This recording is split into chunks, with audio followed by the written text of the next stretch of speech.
Hello guys, I'm Adrian Tamay from Pasig. Na-introduce po sa akin itong negosyo na to at the age of 19. 3 years po ako sa first year college at amateur boxer po ako noon. And ang pagkaka-invite po sa akin sa negosyo ay may papakilala daw sa akin magandang babae. Okay, so fast forward tayo. Pagpunta ko ng office, pinilit po ako matin ng seminar. Noong una hindi ako nakikinig dahil battery po ako. Pero nung nagtanong na yung speaker, sinong gustong yumaman, doon na po ako nag-start makinig. Siyempre, gusto ko din pong yumaman. At ang una pong nangyari po sa akin doon ay nabuhay po ulit yung malaki kong pangarap. At may mga na-realize po ako. Okay, una ko po na-realize, kung gusto mo magkaroon ng time freedom at financial freedom sa future, kailangan nagnenegosyo ka talaga. Naintindihan ko kung gaano kahalaga ang magnegosyo. So ang tanong, habang buhay po ba tayo mag-work? Siyempre hindi.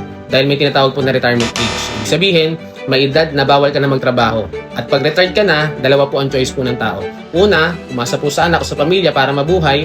At number 2, magnegosyo. Bakit magnegosyo? Kasi yun lang yung pwede natin gawin pag retired na po tayo. And alam ko, ayaw din nakaasa sa ibang tao. Kaya ang choice natin, magnegosyo. So naisip ko, kung magnegosyo pala ako sa future, bakit hindi pa ako magnegosyo na ngayon? Tama? Kasi pag nagnegosyo ka ngayon, maaga ka matututo, maaga ka rin kikita ng malaki. Which is yun po yung nangyari po sa akin. So yun po yung na-realize ko kaya gusto ko na pong sumali. Pero wala akong pera. Gumawa po ako ng paraan. Nakagawa ko ng paraan, nakasali ako. Okay, fast forward po tayo. I've been in the industry for the past 15 years.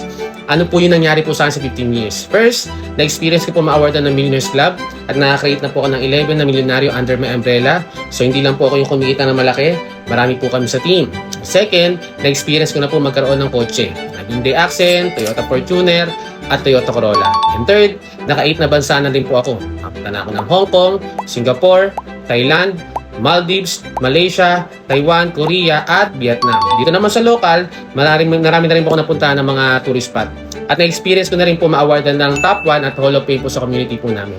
At ang total na po, nakinita ko po sa industry, okay, nasa 20 million plus na po. So from nobody to somebody.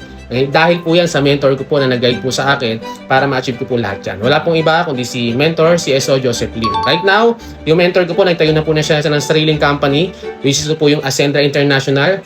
Nagsisimula pa lang po kami pero na-experience ko na po agad kumita ng 6 figures per month. Sa TFC community na in-handle ko ngayon na nakikita ko na maraming magiging milyonaryo at maraming magiging successful sa Ascendra, sure po ako na aasenso tayo dito dahil tinuturuan tayo kung paano maging magaling po na entrepreneur. At mararamdaman mo talaga na may ka-partner ka sa pag-asenso. Kaya ano pang hinihintay mo? Sumabay ka na at simulan na natin umasenso dito po sa Ascendra International.